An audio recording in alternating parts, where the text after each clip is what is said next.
Soy Gonzalo Lavarría, responsable de proyectos de Fenitel, y me ha correspondido moderar esta mesa. En primer lugar, voy a introducir de manera muy breve a los ponentes. A mi izquierda tenéis a Andrés Armas. Andrés es licenciado en Físicas, actualmente es el director general de UTECA, la Asociación de Radiodifusores que concentra el 85% de la audiencia de televisión en abierto en España. Ha sido director general de Impulsa, TDT, director general de ICUSI y alto directivo de construcción, banca y consultoría. A su izquierda tenéis a Pere Vila. Pere Vila es ingeniero de telecomunicaciones, es el director de tecnología, innovación y sistemas del ente público Radio y Televisión Española, cargo que también ocupó en la Corporación Catalana de Radio y Televisión y de la que también fue secretario general.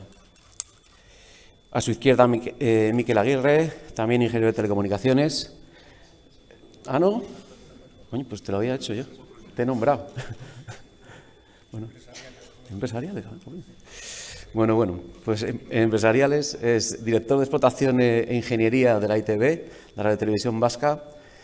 Miquel es consejero de Itelazpe, la Sociedad Pública de Telecomunicaciones del Gobierno Vasco, y de Bicontech, un importante centro de investigación sobre tecnologías multimedia y de interacción visual.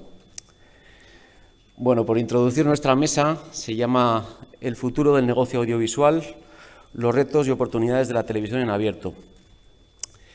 Bueno, una mesa que empieza titulándose El futuro del negocio audiovisual, pues podrían parar todo tipo de especulaciones infundadas, cosas de gurús y demás vaguedades. Yo creo que con la presentación que os he hecho de nuestros invitados parece claro que tenéis delante a tres personas que tienen en común tener gran capacidad, gran experiencia y ocupan puestos de gran responsabilidad en el sector. Por lo que, bueno, espero que nos van a poder ilustrar con gran criterio sobre lo que de verdad nos importa, es decir, los retos y oportunidades a los que se enfrenta la televisión en abierto. Bueno, pues sin más, el primer turno es para Andrés Armas, que nos va a realizar una exposición para introducirnos en el asunto.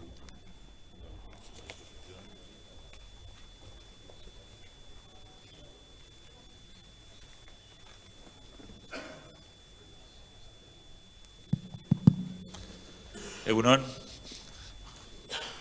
Yo suelo venir a Vitoria, a Mendizorroza, pero hoy he cambiado de escenario. Bueno, muchas gracias a Fenitel. Yo ya soy viejo en esta plaza, con distintos gorros, por lo tanto es, como siempre, una oportunidad de reencontrarme un año tras otro con los amigos.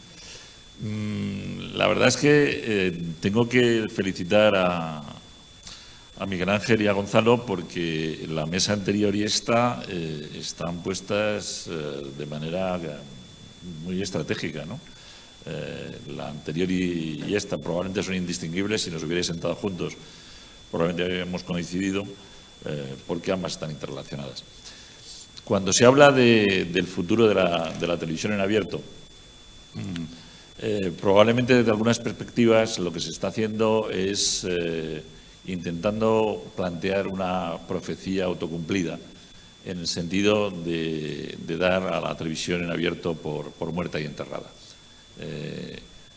Tal vez por el hecho de que un recurso escaso como el espectro, como se ha visto en la mesa anterior, progresivamente es ocupado por otros operadores que tienen una forma determinada de distribución también de contenidos audiovisuales.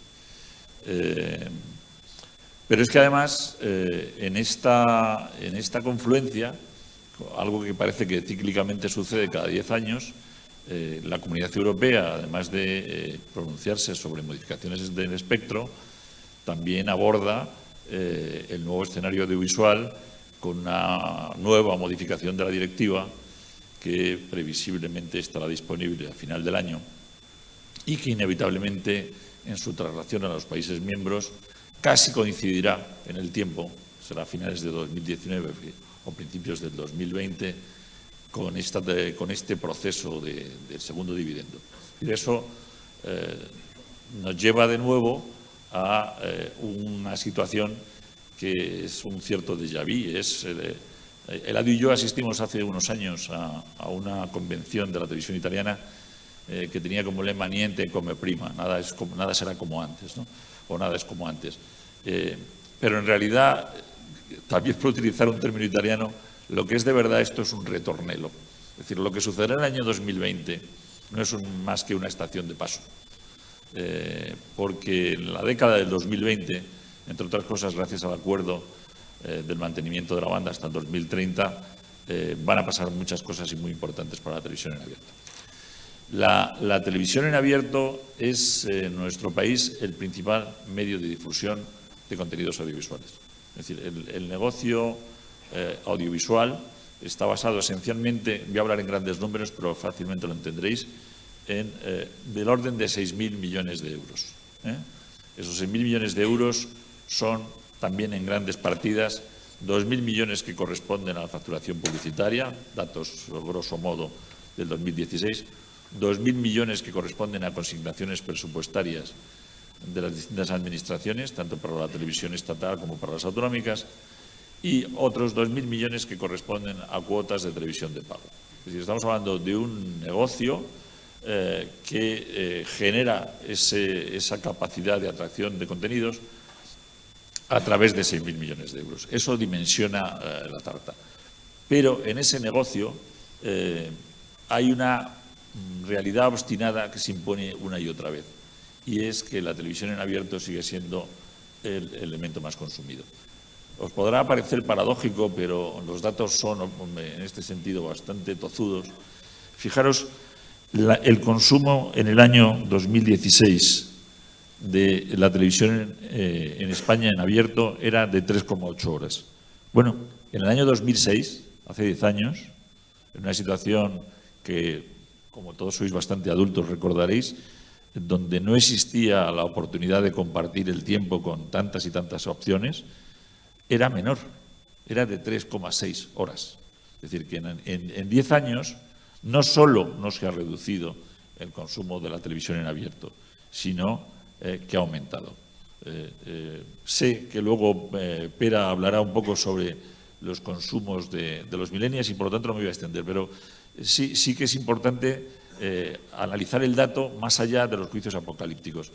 El otro día me daba cuenta, ayer en un acto en Madrid, que de vez en cuando nos aparecen dos tipos de gurús que pronostican el fin de la televisión en abierto, y suelen tener dos perfiles.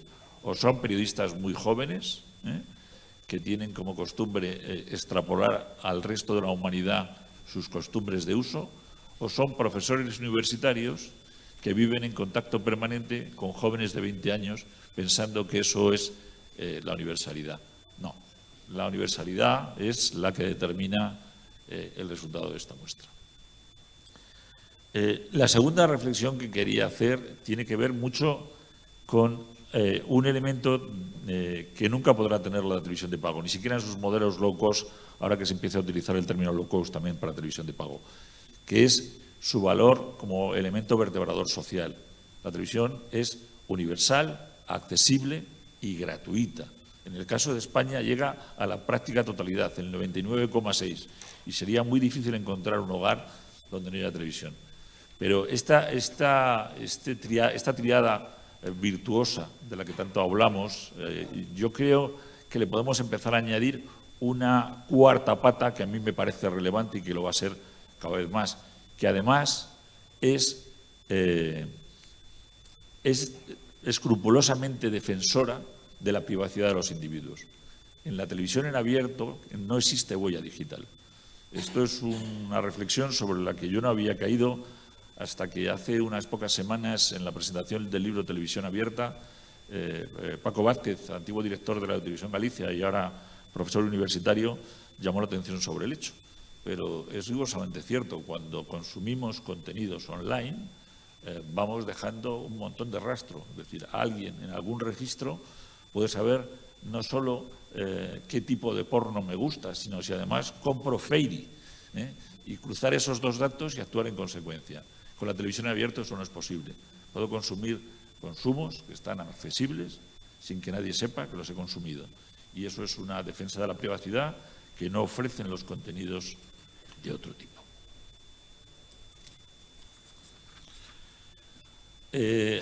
Se ha especulado hace un rato con las modificaciones de estándar de manera simultánea al proceso. Yo te acabo de decir, el año 2020 es una etapa de paso, o una etapa de llegada, pero el proceso continúa. deberíamos de ser muy pragmáticos y analizar las circunstancias ambientales, el parque de receptores, que no incorpora en muchos casos HD y desde luego en muchísimos casos no incorpora DVT2, la situación de los propios operadores, es decir, imaginar, y no estoy hablando de algo inventado, estoy hablando de una especulación que algunos de mis socios, y no creo ser indiscreto con esto, maneja. Si un espectador tiene que optar por añadir una caja a su aparato de televisión, tal vez decida añadir una caja, pero no la que le permita ver TDT, sino otra caja, que es nuestro gran enemigo. Por lo tanto, tal vez sea mejor plantear que esa evolución tenga lugar de manera pausada, sin revoluciones, mientras simultáneamente estamos procediendo al proceso de reoptimización. Porque llegaremos a un escenario de paso en el año 2020 en el que esa modificación será mucho más sencilla, pero tal vez mezclar en la misma tarea las dos cosas nos perturbe en exceso. Se ha aludido hace un rato aquí al proceso de transición de la TDT, en donde se argumentaba sobre si era imprescindible incorporar MHP en el proceso de transición. Bueno, a la vista de los acontecimientos, el no haberlo hecho, es decir, el no haber hecho esa revolución, fue una buena decisión. Hicimos un proceso tal vez menos disruptivo, pero muchísimo más eficaz. De hecho, es calificado como un caso de éxito por muchísimos espectadores. Y por último, ya que todo el mundo en la mesa anterior ha hablado de televisión abierta, yo también quiero reivindicar televisión abierta, en la que estamos esperando como baba de mayo que finalmente Radio Televisión Española se nos una.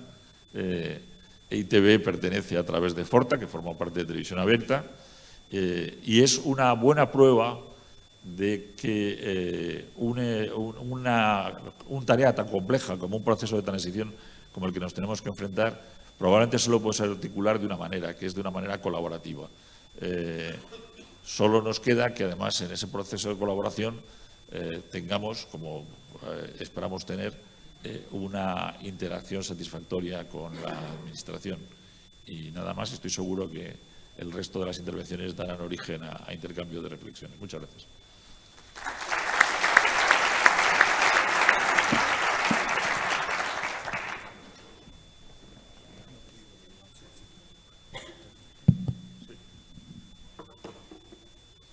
Bueno, buenos días a todos. Soy Pere Vila de Radio Televisión Española y había traído unos gráficos. Coincido, la verdad es que creo que va a ser una mesa poco divergente, coincido bastante, y he traído unos gráficos ilustrativos de alguna de estas cosas que estamos comentando, que yo creo que valen la pena y a mí particularmente pues me han sorprendido. Sí, el primero es este, que afianza lo que ha dicho Andrés. Este es el consumo de horas de televisión en España. El cuadradito es el acumulado de todos los públicos.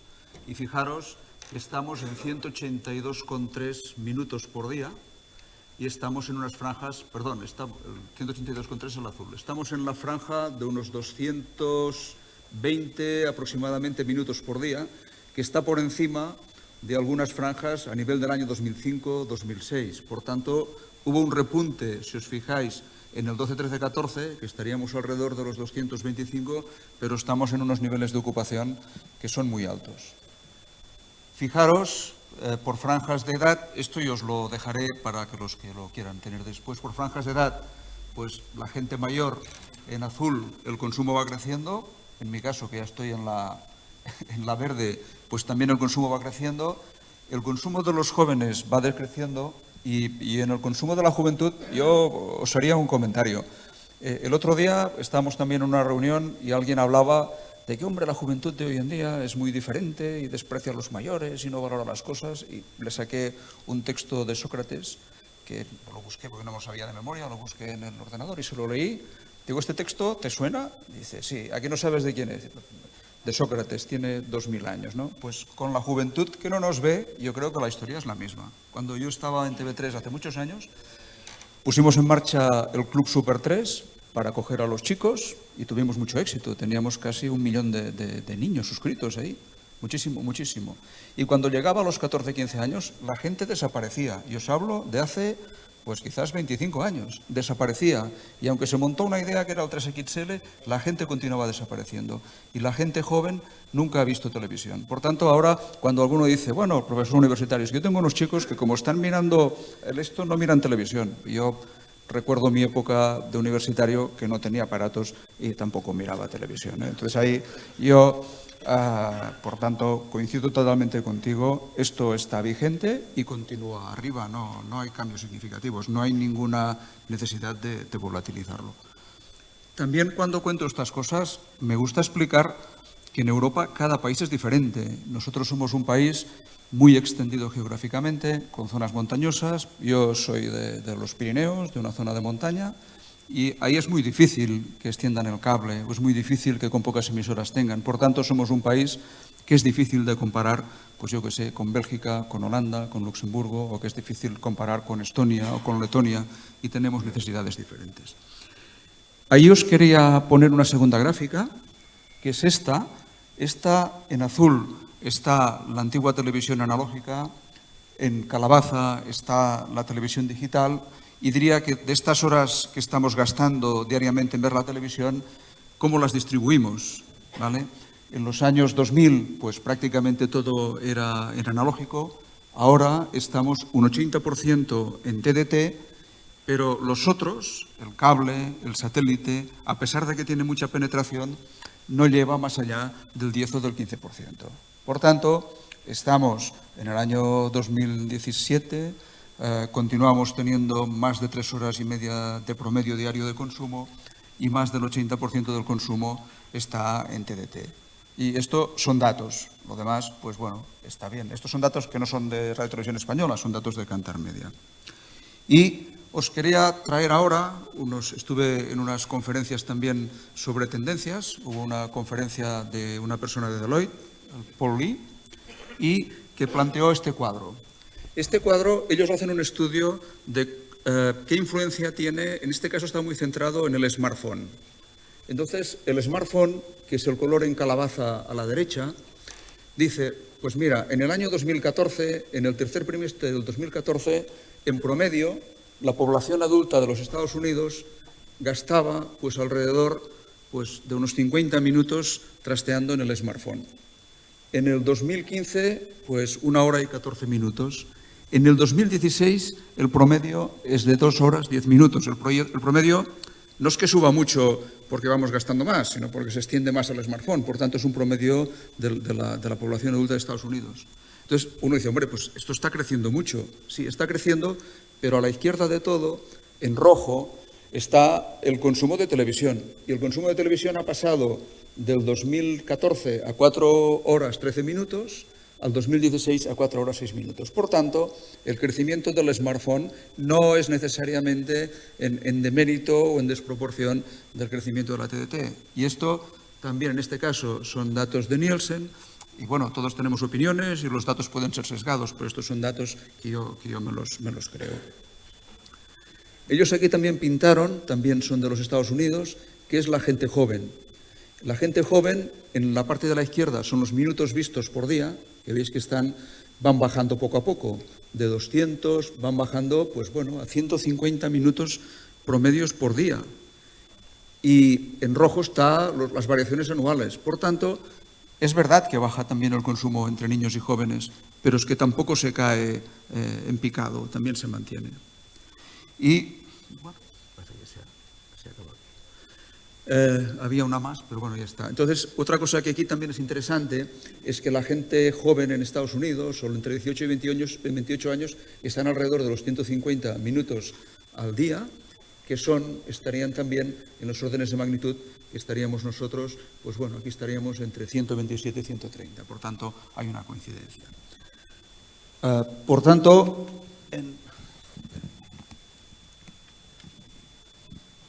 la primera cosa a comentar, pues este tema de vigencia, y sería poco refrendar con datos pues lo que ya ha comentado también Andrés.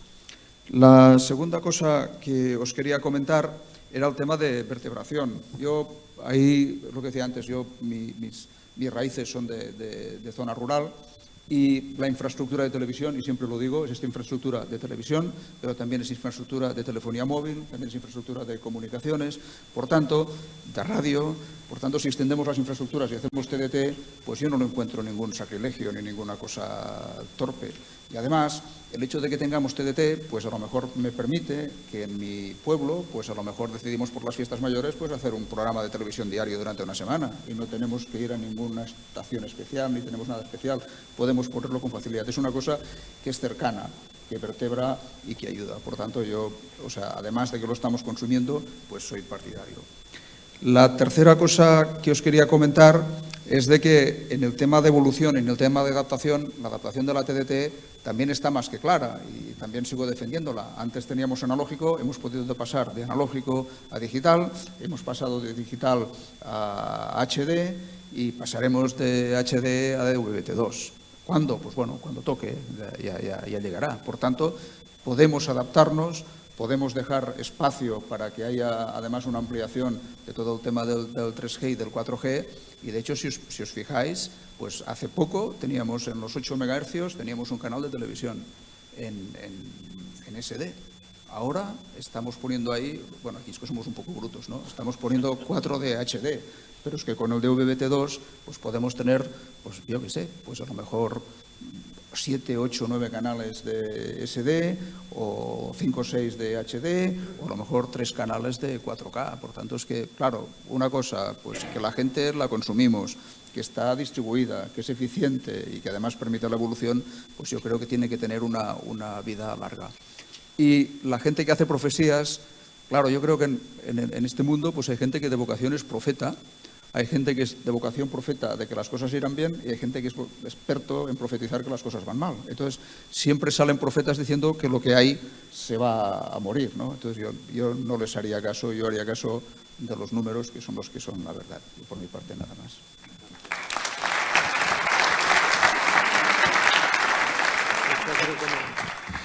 Bueno, pensábamos que íbamos a coincidir todos en todo y yo la verdad es que no comparto de todo vuestra reflexión.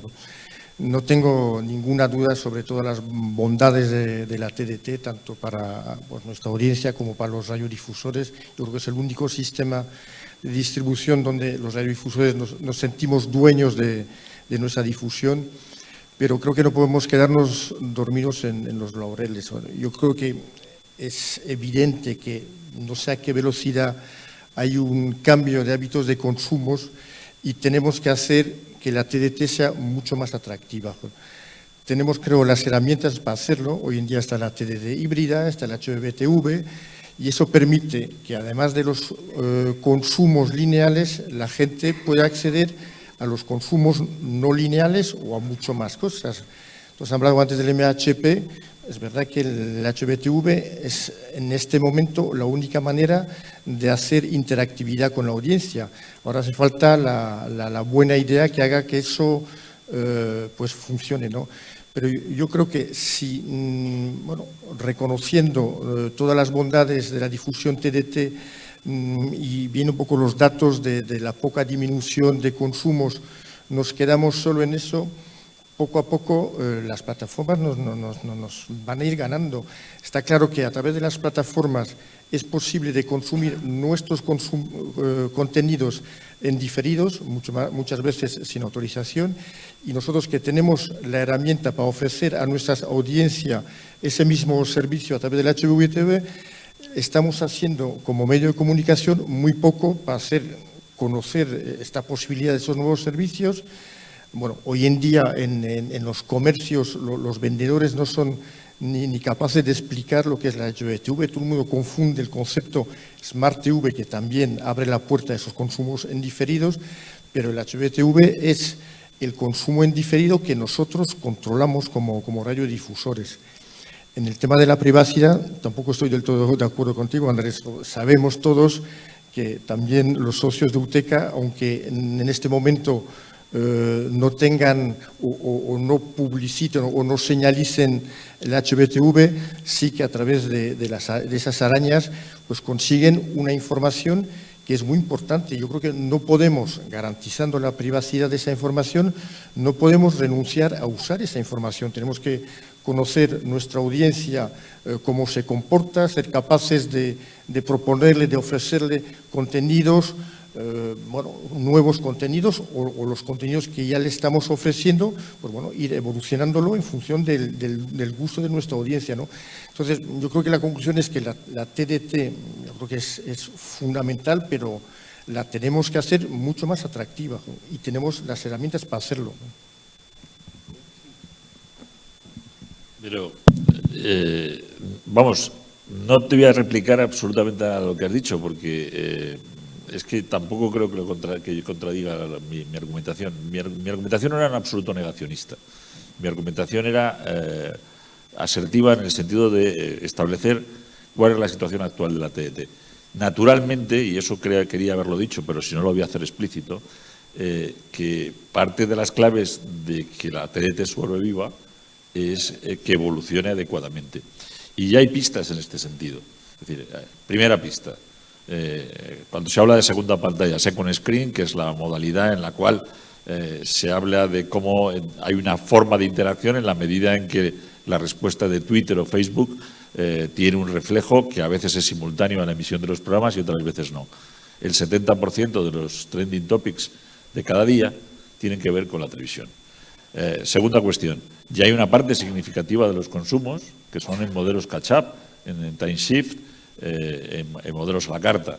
Por lo tanto, naturalmente que es verdad que los radiodifusores de TDT, además de sus emisiones tradicionales, están enfrentándose a esa nueva realidad. Pero no hay ninguna contradicción entre los dos hechos. De hecho, la caja de televisión de pago, es decir, Movistar y las televisiones de pago, tienen un 60% del consumo de canales en abierto. O sea, eso es lo que el público demanda. En los contenidos en abierto, tanto a través de su propia plataforma como a través de plataformas de pago, son los contenidos más demandados. Habría que preguntarse por qué hay gente que prefiere pagar por algo que puede ver gratis, pero esa es otra pregunta, ¿no? Yo quería hacer un comentario también. Os querría pedir si pudierais volver a poner la proyección, el PowerPoint.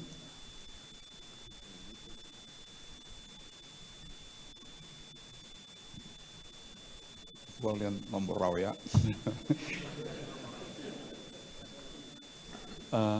Sí.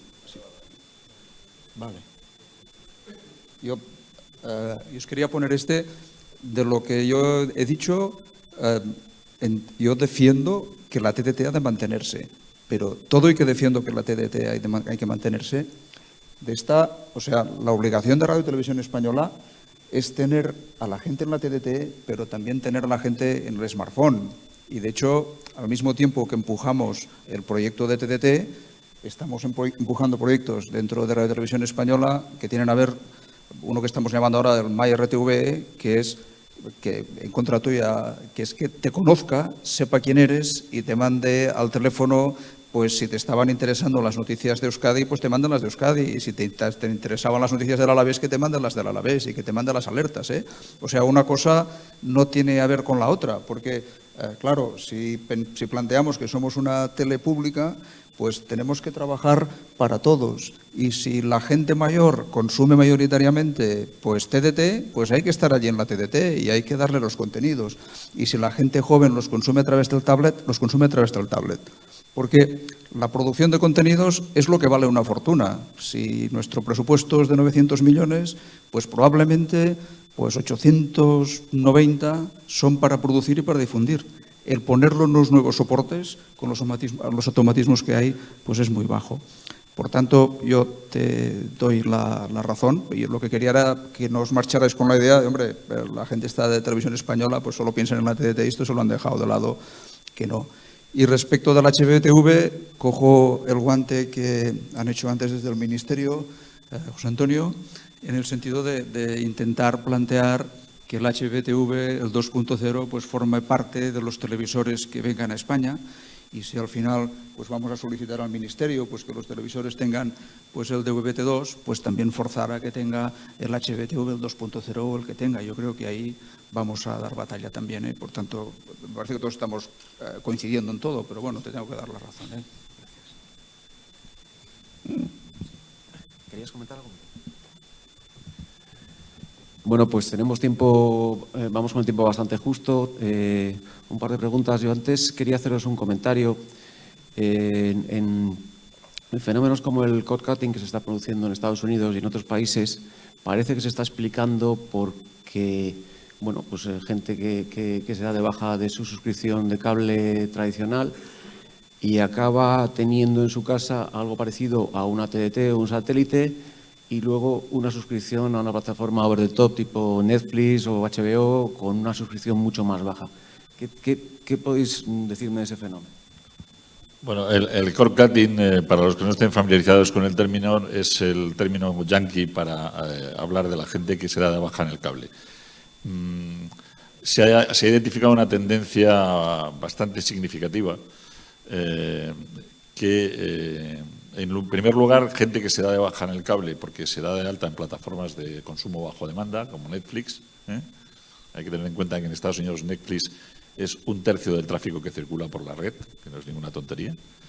Pero hay otro fenómeno que se da sobre todo, no tanto en millennials como en postgraduados, es decir, personas que terminan su formación universitaria y, digamos, acceden al mundo adulto. Pasan de la universidad a vivir en entornos fundamentalmente urbanos y, junto con sus cosas personales, transportan su cuenta de Netflix que abrieron en su momento en la universidad.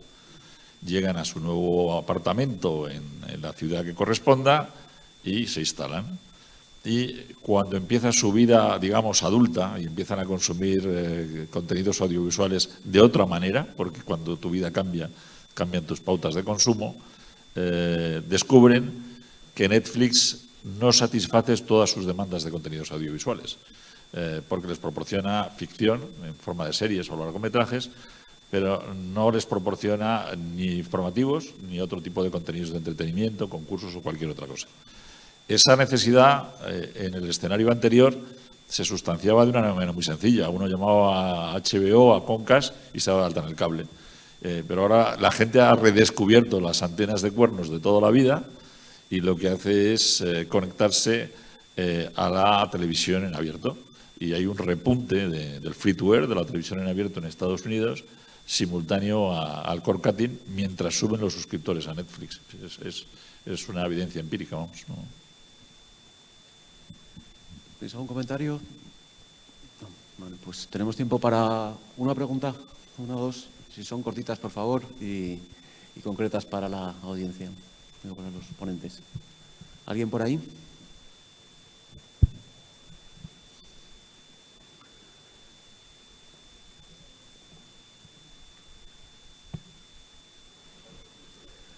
Pues creo que hemos creado poca polémica, es cierto. Pero bueno, en todo caso, aprovechamos para ponernos en hora con el resto de las mesas y por supuesto... Sí, claro.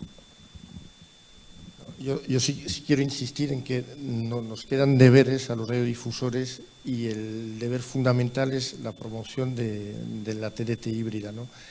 Si no lo hacemos, las plataformas que dan servicios offline van a ir ganando terreno poco a poco, no sé a qué velocidad, pero somos capaces de dar timesheets, dar muchísimos servicios y más, pero tenemos que empezar tanto desde las privadas como desde Radio Televisión Española y la Forta en promocionar la HBTV.